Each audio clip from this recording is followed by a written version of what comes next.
अस्सलाम वालेकुम। आफाक फारूकी नए प्रोग्राम के साथ आपके सामने हूँ। मौजू यकीनन पाकिस्तान है, मगर यहाँ से भी बहुत दिलचस्प खबर है वाशिंगटन डीसी से, और कमाल रिपोर्ट किया है वॉइस ऑफ अमेरिका ने, उसका खुसूसी जिक्र करेंगे। फिर सऊदी अरब से भी एक बड़ी खबर है। मौजूआत तो कोई ख़ास नहीं होते वीकेंड पर बज़ाहिर तो, मगर उसमें अहमियत पैदा की जाती है। मैं चाहता तो ये हूँ कि एक वाक़े से शुरू करूँ, मगर फिर तवील हो जाएगा। पहले तो आपको ये बताना है कि देखें, ये जो गैस की प्राइस है ना, ये पूरी दुनिया में बढ़ी है। अमेरिका में भी all of a sudden 30 to 40 cent. जब 40 सेंट पर गैलन यहाँ बढ़े हैं तो इसका मतलब ये हुआ कि 100 रुपये से ज़्यादा तो पाकिस्तान में बढ़ गए ना। तो आपके यहाँ लीटर पे अगर 9 रुपये 66 पैसे बढ़े तो कम बढ़े हैं। तो प्राइस कंट्रोल जो है गैस की, पेट्रोलियम की, हुकूमत पाकिस्तान के जिम्मे नहीं है, ये आप उसके खाते में नहीं डाल सकते। हाँ, इसकी अफोर्डेबिलिटी जो कम से कम हो गई है वो हुकूमत पाकिस्तान की, हुक्मरान अशराफिया की जिम्मेदारी है, रियासत की जिम्मेदारी है। आप लोगों के बारे में तो अब ये बात जो कही जा रही है दुरुस्त है कि कुछ फिरौनों की अय्याशी के लिए 24.25 करोड़ अवाम जो है ना, जो हिब्रो गुलाम हुआ करते थे इजिप्ट में, पुराने इजिप्ट में, वो रात दिन मेहनत करते हैं कि इन गुलामों की अय्याशी कम ना हो जाए। तो उस पर गौर कीजिए। प्राइस तो किसी के कंट्रोल में नहीं है। यहाँ पर भी बड़ी महंगाई हुई है। अभी चंद दिन पहले की बात है, जो गैस डलवाई है उससे पहले जो डलवाई वो $3.02 की थी, ऑल ऑफ ए सडन 329 की हुई। अब जगह जगह 359 लगी हुई है। तो पर गैलन की बात कर रहा हूँ, यहाँ का गैलन भी छोटा होता है, 3.4 समथिंग। तो बहरहाल प्राइस तो बढ़ेगी, और 9 महीने में 9,500 अरब डॉलर का जो रेवेन्यू था वो 6-7 महीने में टोटल 9 मंथ में 6,000 समथिंग अभी तक अरब रुपए वसूल किया है। तो उसमें भी शॉर्टफॉल आने जा रहा है, और प्राइम मिनिस्टर कह चुका है कि हम इतने पैसे इकट्ठा नहीं कर सकते। बताने वाले तो कहते हैं कि जो घरों में लोगों ने कुएं खोदे हुए हैं, जो बोरिंग की है, उस पर भी टैक्स लग गया है, 1,000 रुपये 2,000 रुपये जगह जगह। तो आप ही की जेबों से पैसा निकलेगा। वो अपनी अय्याशियां कम नहीं करेंगे कि मरियम का 3 अरब रुपए का हेलीकॉप्टर खरीदना है।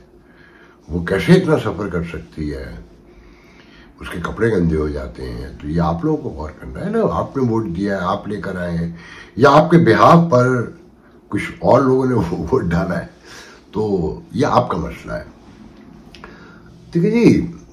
जो सबसे दिलचस्प बात है ना कि सऊदी अरब ने कहा है कि गदागरी इस्लाम में हराम है, और 4,000 गदागर फकीर हरम के अराउंड से गिरफ्तार किए गए हैं। उससे पहले खबर थी कि 1,000 गदागर जो है ना सऊदी अरब पहुंचे हैं, और उनकी गिरफ्तारियां हो रही हैं, और एक पूरा नेटवर्क है, गैंग है, और अक्सरियत पाकिस्तान से जाती है। पहले भी जो गदागर गिरफ्तार हुए थे, रिहा हुए, पकड़े गए, जो भी आपने सुना था अभी कोई 2 महीने पहले की बात है, वो पाकिस्तान से ही थे। और मेरे घर के लोग बताते हैं कि पहले जो तुम फुकरा मेन शाहराहों पर देखते थे, बड़ी सड़कों पे, अब वो छोटी छोटी घर जो रेजिडेंशियल इलाकों, उन पतली गलियों में भी दर आए हैं, और घरों में घुस जाते हैं, अंदर आ जाते हैं मांगने के लिए। और पूरे के पूरे रैलियां जैसे निकलती है ना पाकिस्तान में, वो रैलियों की शक्ल में चल रहे हैं। बच्चे गोदियों में खवातीन उठाए हुए हैं, बूढ़े मर्द हैं, किसी का हाथ कटा हुआ है, किसी का पैर कटा, खुदा न खास्ता अल्लाह माफ करे, और कोई अंधा बना हुआ है। और अक्सरियत कराची में जुनूबी पंजाब के लोगों की है। उन्हें गालियां देने से पहले ये सोचें, कभी जाके जुनूबी पंजाब देखा है? वो जो 40 साल में लाहौर का पैसा लाहौर पे लगाया गया, छीन के जगह, मुख्तलिफ जगहों का मेट्रो तक में घुसेड़े गए पैसे, तो ये तो होना था ना। और वो आज भी हुक्मरान है। लोग ऐसे ही तो नहीं बददिल हुए, ऐसे ही तो नहीं मजीद जहालत के अंधेरे में गुस्से नफरत इश्ताल में अंदर चले गए, धकेल दिए गए या खुद को धकेल लिया। जिद ऐसे तो नहीं आती है ना कि आप लोग निकले भी तो अंजाम क्या हुआ, ये गौर करें। अच्छा देखिए, मैं ये तसद्दुक जिलानी, ये इंक्वायरी कमीशन जजों का, मैं इस पर कोई इंपॉर्टेंस नहीं देता, इसकी कोई वैल्यू नहीं है। मैं आपको बता चुका हूँ कि इससे कुछ नहीं निकलेगा। और अब आपके यहाँ भी ये खबरें छप रही है कि इससे पहले कितने कमीशन बने, क्या हुआ, उनकी रिपोर्ट्स कहाँ है, तो वो तवक्को तो आप बिल्कुल ना रखें। स्प्लिट दिखाया जा रहा है बज़ाहिर लॉ की जो तंजीम है पाकिस्तान में लॉयर्स की, कि supreme court, Pakistan bar council जो है वो हिमायत कर रही है और बहुत से जो फोरम है लॉयर्स के वो मुखालफत कर रहे हैं। पीटीआई अपने तराने गा रही है। सेनेट का इलेक्शन आपने देख लिया, सब रिपोर्ट आ गए 90%, क्योंकि सबको डर था कि खुफिया वोट पड़ा तो बेईमानी हो जाएगी, छीन लिया जाएगा, लूट लिया जाएगा। तो सब आहिस्ता आहिस्ता अपनी औकात में आ रहे हैं, मगर कब मुकम्मल आएंगे, कब शऊर ये आएगा कि एक दूसरे से लड़कर कोई नतीजा नहीं निकलेगा, वो कहीं और ही फायदा होता रहेगा। और जहाँ तक आप लोगों का ताल्लुक है अवाम का, तो उन्हें किसी की कोई फिक्र नहीं है। उनको मसला है एजुकेशन कॉलेज कायम रहना चाहिए, उस तरह जैसे और इदारे जहाँ 1-1 लाख रुपए फीस है वो चलते रहने चाहिए। उनके बच्चों को एसएटीज के और एमकेट के और दूसरे जो एग्ज़ाम्स हैं अमेरिका, यूरोप, आइस के, कनाडा के, वो वहाँ नॉर्मली होते रहें ताकि उनके बच्चे वो पास कर करके निकलते जाए। आप तो उनकी खिदमत के लिए पैदा हुए थे, ये मुल्क इसी मकसद के लिए बनाया गया था। मैं बहस करने को तैयार हूँ बड़े से बड़े जय्यद आलिम पाकिस्तान में, दानिश्वर से, कि इस मुल्क की और कोई वजह नहीं थी, कोई ज़रूरत नहीं थी, और इससे साउथ एशिया के मुसलमानों को नुकसान पहुंचा। आज हिंदुस्तान में जो हाल है वो देख रहे हैं ना। यहाँ हिंदुस्तान के मुसलमानों से भी कह दूं कि ये आपके लिए सुनहरा मौका है कि इंटरनेशनल कम्युनिटी मोदी के खिलाफ है इस पर, और आपकी ये पोजीशन भी बड़े पैमाने पे खड़ी हो गई है। अगर आप में यकजहती इत्तेहाद है, आप खड़े हो जाएं, तो 20 करोड़ में से 10 करोड़ वोट तो आपका भी है ना, बहुत बड़ा नंबर है। जब टाई पड़ती है, जब कांटे का मुकाबला होता है, तो बहुत इंपॉर्टेंस होती है। और अपने गिरेबानों में भी झांकें आप लोग कि मदरसों से कुछ नहीं निकलना, दुआएं खाली कोई काम नहीं करती, कुरान की खाली तिलावत से कुछ नहीं मिलना, उस पर अमल भी है। वो कहा गया है ना कि अमल से जिंदगी बनती है, जन्नत भी जहन्नम भी। तो आपने देखा कि वो मुख्तार अंसारी को कैसे मार दिया, वो चीख के चिल्लाता रह गया कि ये मुझे मार देंगे, ये मुझे मार देंगे, ये मुझे मार देंगे, वो मार दिया, हार्ट अटैक करार दे दिया। क्या कर ले जो करना है। अमेरिका, यूरोप फौजें लेके तो नहीं जा सकते ना, कंडेम कर सकते हैं ना। आपने देखा केजरीवाल के उस पर अमेरिका ने स्टैंड लिया है, कितने डिमांड कर ले इंडिया, वो कहते हैं कि वी स्टैंड ऑन इट, जो कहा है उस पर खड़े हैं। तो हमें जद्दोजहद खुद भी तो करनी है ना, और पुरअमन करनी है। हाथ नहीं उठाना, लाठी नहीं चलानी, माचिस नहीं जलानी। अगर इज्तिमाई शक्ल इख्तियार करके बाहर निकल आए तो ये अशराफिया जो मुट्ठी भर होती है हर जगह भाग जाएगी। तो जहां तक सऊदी अरब ने ये कहा है ना कि गदागरी इस्लाम में हराम है, तो वो अपने गिरेबानों में भी झांकें कि एक एक शहजादे के पास कई कई बिलियन डॉलर हैं। एतराफ में मजहब ने यह भी तो बताया ना कि तुम्हारा हमसाया, तुम्हारा पड़ोसी, तुम्हारा शहरदार, तुम्हारे दूसरे मुसलमान भाई, इंसान, सभी, खाली मुसलमान खुसूसियत नहीं रखते। मैं नहीं मानता इस बात को कि जहां गुर्बत भूख है उसमें अपना हिस्सा डालो और अपने घर में इतना रखो कि तुम शाम को रोटी खा सकते हो। ये जो बैंक भरे हुए हैं इसकी इस्लाम में कोई गुंजाइश नहीं है, दुनिया के किसी मजहब में नहीं है। ये मजहब तो आप गरीबों पर मजीद जुल्म ढाने के लिए इस्तेमाल करते हैं। और अशराफिया का पूरी दुनिया में मजहब सबसे बड़ा हथियार है, गरीब को दबाने के लिए। सब्र करो, शुक्र करो और अल्लाह की रजा में राजी रहो, उससे दुआ मांगो, वो तुमसे छीनते हैं, लूटते रहे, तुमसे दुआ मांगते रहो। खैर, मैंने कुछ चीजें लिख के रखी हैं, देखता हूं। हाँ, एक दरखास्त आई है इस्लामाबाद हाई कोर्ट में कि जनाब फैज हमीद और भाजपा को बुलाया जाए। उन्होंने कानून तोड़ा है कि रिटायरमेंट के 2 साल तक खामोश रहना होता है, उसको तोड़ा है, झूठे बयानात दिए हैं, और वो दरखास्त जो है पटिशन समात के लिए मुकर्रर कर दी गई है। इससे भी क्या निकलेगा? वही इदारा फिर उनके पीछे खड़ा हो जाएगा जैसे मुशर्रफ के पीछे खड़ा था। वो एक बरादरी है, खानदान है, कबीला है। वो जब तक, मैं कहना नहीं चाहता, आपको भी पता है इन ऐसे मामलात का अंजाम क्या होता है। एक एक देख रहे हैं ना, एक एक करके सब भाई आके खड़े हो गए बंद गली में, किसी के पास अब कोई रास्ता नहीं है। तबर्राबाजी है वो। माय गॉड, व्हाट्सएप ग्रुप देख के यकीन नहीं आता। आप यकीन करें, ट्विटर पे फेसबुक पे इतना नहीं है जो व्हाट्सएप ग्रुप है, सब समझते हैं यहाँ कोई नहीं देख रहा है। तो वहां पर भी आते लोग उनके, मगर बेबस है, कुछ नहीं कर सकते। मगर सलाम है इस अशराफिया को कि ऐसे हालात में भी वो 3 अरब रुपए का हेलीकॉप्टर खरीदने के लिए बेकरार है। गरीबों के दुख में मरने वाली 3 अरब रुपए का हेलीकॉप्टर मांगती है। फिर गाड़ियां ऐसी आती रहेंगी, सब कुछ वैसे ही होता रहेगा, वही आनियां जानियां होंगी, सिर्फ अखबारी मीडिया के साथ, क्योंकि रल मिल गए ना, तो मीडिया में छपता रहेगा कि आपके गम में हुक्मरान बहुत परेशान है। अब मैं आपको एक छोटे से वाक्य के बाद उस खबर की तरफ आता हूं वाशिंगटन डीसी से, जो वॉइस ऑफ अमेरिका में रिले की एक वीडियो के साथ।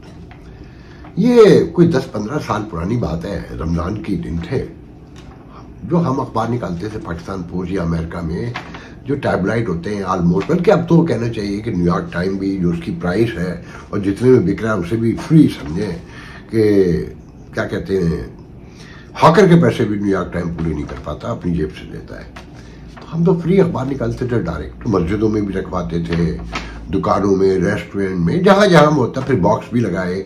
पाकिस्तान पोस्ट जो हमने अखबार निकाला वो पहला अखबार था साउथ एशियन जिसके सड़कों पर मेन स्ट्रीम मीडिया के साथ जो बॉक्सेस थे, सिटी से परमिशन लेकर वो बॉक्स भी लगवाए। मगर मस्जिदों में अखबार बाकायदगी से रखवाते थे। तो एक साहब ने मुझे कहा कि वो तुम अखबार रखवाते हो मस्जिद में? मैंने कहा जी। इन्हें ना रखवाया करो, वो फेंक देते हैं। क्या मतलब? कहने जी वहाँ एतराज है मस्जिद की इंतजामिया को कि इसमें तस्वीरें होती हैं और तस्वीरें इस्लाम में हराम है। एक लम्हे को तो चक्कर सा आ गया कि ये अमेरिका में रहते हैं, आज के दौर में रहते हैं, ये तस्वीर की कब से मुखालफत कर रहे हैं, और तस्लीम करने के बाद भी अभी भी ऐसे लोग मौजूद हैं। तो मैं कहा नहीं, मैं अखबार तो बंद नहीं करूंगा, आज इस हफ्ते का अखबार मैं खुद रखने जाऊंगा। ड्राइवर जाया करता था रखने, मैं पहुंचा अखबार लेकर। तरावी की तैयारियां हो रही थी, तो मैंने अखबार रखा तो एक साहब आए, कहने अस्सलाम वालेकुम आफाक भाई। मैं उन्हें जानता था, मेरे एक बहुत ही अजीज, मेरे एक मेंटोर के वो करीबी रिश्तेदार थे। मैं अभी उनके सलाम का जवाब दे रहा था, साइड पे मेरी नज़र पड़ी कुछ बच्चियां 14, 15, 16, 17, 18 साल की, 1-2 बच्चे। तो एक बच्ची बैठी थी उनमें, यंग बच्ची, जिसके बैली में रिंग पड़ा हुआ था और उसकी शर्ट भी उठी हुई थी और बहुत फख्र से वो दिखा रही थी। मस्जिद का बता रहा हूँ, शहर में मस्जिद के मेन हॉल से बाहर, जहाँ आप चप्पलें वगैरह उतार के अंदर जाते हैं। वो सारा है, मैंने जी फरमाइए। अफाक भाई यहाँ अखबार न रखें। मैंने कहा क्या मतलब? कि अखबार न रखें। मैं कहा क्यों? देखिए इसमें तस्वीरें होती हैं ना, तो वो लोग एतराज करते हैं। मैंने ऊपर से नीचे तक उन्हें देखा, मैं उन्हें बरसों से जानता था। फिर एकदम मैंने उनसे कहा कि हुजूर जरा इधर नजर डालिए, जिंदा तस्वीरें बैठी हैं, आपके मुंह पे तमाचा मार रही हैं, और यह है मुस्तकबिल। कहा जाता है, बहुत से लोग कहते हैं कि इस्लाम की निशातु सानिया नॉर्थ अमेरिका से फूटेगी।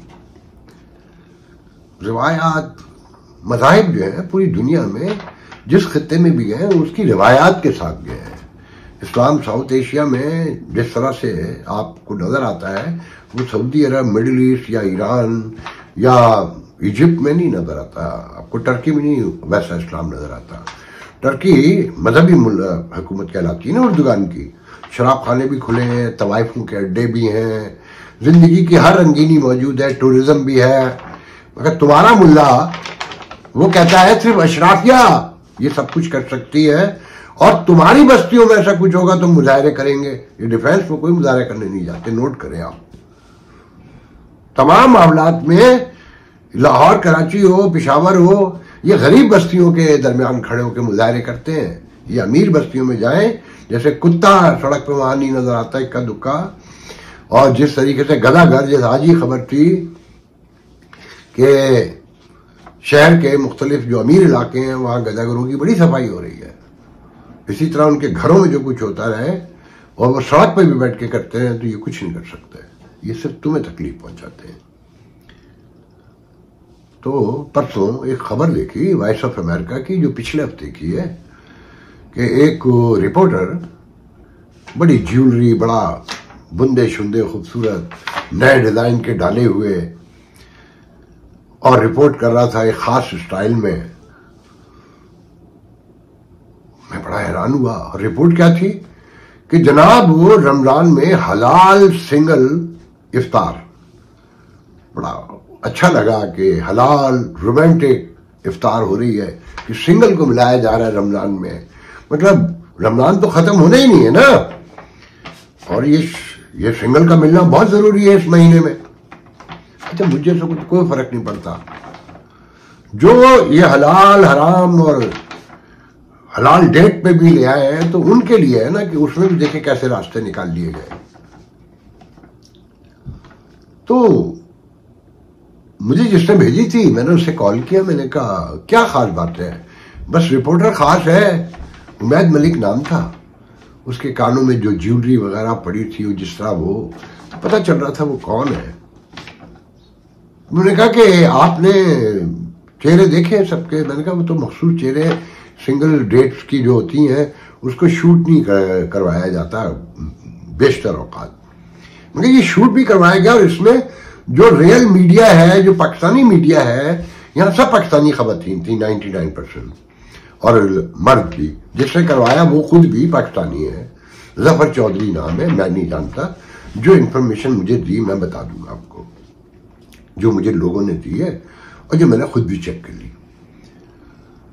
तो वो अपन तो चेहरे जो दिखाए एक झलक दिखाई गई, और जो पाकिस्तानी मीडिया वहां रहता है उसको किसी को नहीं पता था इस बारे में। वेन्यू भी नहीं बताया गया कि ये कहां पर हुआ, जाहिर नहीं किया गया, छोटी सी रिपोर्ट है। तो उन्होंने बताया कि इस सिंगल हलाल रोमांटिक इफ्तार की एक अहम बात यह थी कि ये मिक्स पार्टी थी। तमाम इसमें एमडी भी मौजूद थे, इसमें सुन्नी और शिया मुसलमान भी मौजूद थे, और करवाने वाला कौन है उसके बारे में कुछ नहीं पता किसी को, पूरे इलाके में कोई नहीं जानता। उसकी फेसबुक देखकर जो रिपोर्टर्स वगैरह उस इलाके के, उन्होंने बताया कि मिक्स सा बंदा है, इसका नंबर भी ऑस्ट्रेल का है जो ये उठाता ही नहीं है, और वो नंबर अगर डायल करो तो वो नो आंसर करके कट जाती है। और इसी तरीके से फेसबुक पर उसकी प्रोफाइल में अबाउट पे अगर जाए तो वो नेट जो है ना, जैसे ब्राउज करना शुरू कर देता है ना कि पुअर कनेक्शन, उस तरह से होता है, इसलिए उसकी डिटेल नहीं आती। अच्छा, खुद कोई बहुत बड़ा सॉफ्टवेयर इंजीनियर है, वो अमेजोन में भी रहा है रिक्रूटमेंट में, और मेरे ख्याल में माइक्रोसॉफ्ट में भी और मुख्तलिफ जगहों पे। और यंग मैन अमेरिकन एक्सेंट में वो उसकी मदर टंग लगती है कि वो यहीं का पैदा हुआ नजर आता है। मगर उसमें बहुत हैरान कुन ये है कि शिया ब्लैक मुस्लिम की भी वो इफ्तार 11 मई को करवा रहा है। उससे पहले वो फरवरी में भी इफ्तार करवा चुका है स्पेनिशों की, मुसलमानों की। उससे पहले दिसंबर में ह्यूस्टन में भी करवा चुका है। मतलब वो पूरे अमेरिका में काम कर रहा है, मगर वो अपने आप को इंट्रोड्यूस नहीं कर रहा। उसे कम्युनिटी में जानता कोई नहीं है। वो लोग यकीनन जानते होंगे। अच्छा, फिर जो रिपोर्टर है वो भी एक खास तबके से ताल्लुक रखता है। अच्छा, मुझे ये वॉइस ऑफ अमेरिका के लोगों ने कल फोन करके बताया कि जी ये डिजिटल उस पर काम के लिए पाकिस्तान से हायर किया गया था, और ये बैकग्राउंड में काम करता था। जो नई डायरेक्टर आई है आयशा तंजीम, और जो उर्दू सर्विस का इंडियन हेड है दीपक, जिसको उर्दू का एक लफ्ज नहीं आता और वो इस कल्चर से भी वाकिफ नहीं है। इंडियन पाकिस्तानी कल्चर बज़ाहिर एक है, मगर क़याम पाकिस्तान के बाद बहुत सी चीजें बहुत अलग हो गई हैं। खासकर मजहबी रस्मात के हवाले से हम लोग बहुत सेंसिटिव हैं और सारे मज़ाहिब के लोग होते हैं। अच्छा, मैं अपने आप को शामिल नहीं समझता। मैं तो मुर्तज़ा भुट्टो की बुंदों में, बुरक़े में और उसमें गरारे शरारे में तस्वीरें देके कहता हूँ कि वो सिर्फ औरत को रिप्रेजेंट करते हैं, वो खुद उससे बिलोंग नहीं करते और ये एक आर्ट है। और ये वॉइस ऑफ अमेरिका के लोगों ने मुझे बताया कि जी यहाँ पर भी बहुत ज़्यादा इस पर हुआ है कि पाकिस्तान के हवाले से ये प्रोग्राम होता है, पूरा सेगमेंट, और हमारी कुछ रिवायात हैं। तो उसमें मैंने कहा कि हमारे यहाँ बेगम नवाज शरीफ भी आते रहे हैं, इसमें तो कोई ऐसी बुरी बात नहीं है। मगर उनका कहना यह था कि नहीं जनाब, यहाँ पर बड़ा एहतजाजी सा माहौल है, मगर बोल कोई नहीं सकता। फिर जो एडवाइजर बन के, जो चीफ बनकर आए थे उर्दू सर्विस के, जो अब एडवाइजर हो गए क्योंकि सूशी हो गया, वो खुद भी बहुत प्रोग्रेसिव है, ओएस तौहीद साहब, मुझे नाम लेने में कोई एतराज नहीं है। तो दीपक जो इंचार्ज है, जिनका पाकिस्तान से, उर्दू से कोई लेना देना ही नहीं है, और ओएस जो बहुत प्रोग्रेसिव है, आयशा तंजीम बहुत प्रोग्रेसिव है, और वो तो रहती भी कम है क्योंकि आपको 40 साल तक अगर आप क्लर्क रहे हो और एकदम जंप मारकर डायरेक्टर बन जाए तो आपकी रैंक से क्लर्क की तो नहीं जाती ना।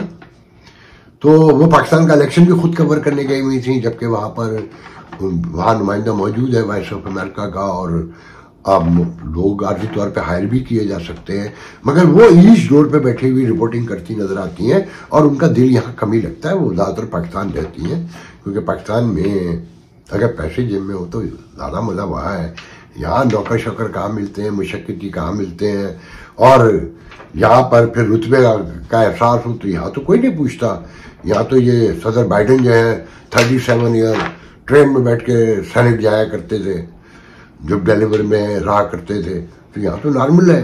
तो पैसा जेब में हो तो रहने का मजा पाकिस्तान में है, और ओहदा भी यहाँ का हो तो और मजा है। फिर अपने शौक भी है कि भाई अगर हम डायरेक्टर बन जाए, कुछ बन जाए, हमारे अंदर का रिपोर्टर नहीं निकलना, तो रिपोर्टिंग भी करते रहेंगे। अभी जब इंतखाबात हुए उसकी रिपोर्टिंग में वो शामिल थी और सब लोग यहाँ हैरान परेशान थे, तो इसे तो अप्रिशिएट करना चाहिए कि भाई देखें इतनी मेहनती हैं, इतनी हार्ड वर्किंग, ऑनेस्टी के साथ और वेरी एफर्ट लगाती हैं, तो इसे तो मैं अप्रिशिएट करता हूँ। तो बहरहाल इसमें मैंने तो देखे अपना काम कर सकता हूँ कि इसमें जो एक एतराज की बात है कि अगर मुख्तलिफ फिरके के लोगों को जमा किया जा रहा है और उनको पता नहीं है, इसमें असल इशू यह है कि मुख्तलिफ मज़ाहिब, मुख्तलिफ फिरके के लोगों को एक साथ बिठा के किया जा रहा है, तो मैं ऐसे समझता हूँ कि ये गलत है। ये बताना चाहिए कि इसमें मुख्तलिफ फिरकों के लोग हैं, ताकि लोग अपने ईमान, अपने अकीदे और अपने नज़रिए, अपनी फ़िलासफ़ी के मुताबिक मामलात को तय कर सकें। क्योंकि यहाँ ऐसे बहुत सारे केस हुए हैं कि दो मुख्तलिफ फिरकों के लोगों की शादी बगैर बताए हो गई है, फिर बड़े फसादात हुए हैं जो मेरे इल्म में है। तो आज के लिए इतना बहुत है, इंशाल्लाह कल गुफ्तगू होगी। अल्लाह हाफिज।